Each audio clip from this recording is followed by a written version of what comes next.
In our second investigation, we will explore the concept of partial permeability using dialysis tubing. This experiment helps us understand how certain molecules can pass through a selectively permeable membrane while others cannot. We begin by taking a 15 cm length of soaked dialysis tubing and tying a knot at one end to seal it. Next, we fill the tubing with a 1% starch solution, ensuring it is securely closed. Then, we place the tubing inside a test tube filled with water and add iodine solution to the surrounding water. The setup is left undisturbed for 10 to 15 minutes, during which we observe any visible changes.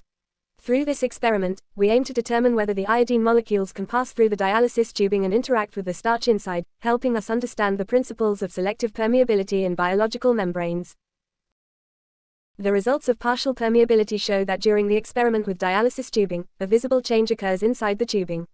The starch solution turns blue-black, while the iodine solution outside stays yellow or brown.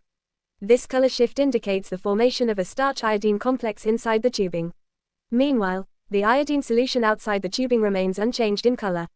And further interpretation of the results suggests that iodine molecules have effectively passed through the dialysis tubing into the starch solution inside.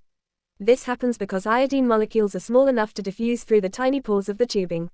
On the other hand, starch molecules remain trapped inside the tubing and do not escape. This indicates that the dialysis tubing is partially permeable, allowing only smaller molecules like iodine to pass through while blocking larger molecules such as starch. The selective permeability of the tubing is determined by the size of its pores, illustrating the principle of partial permeability in biological membranes.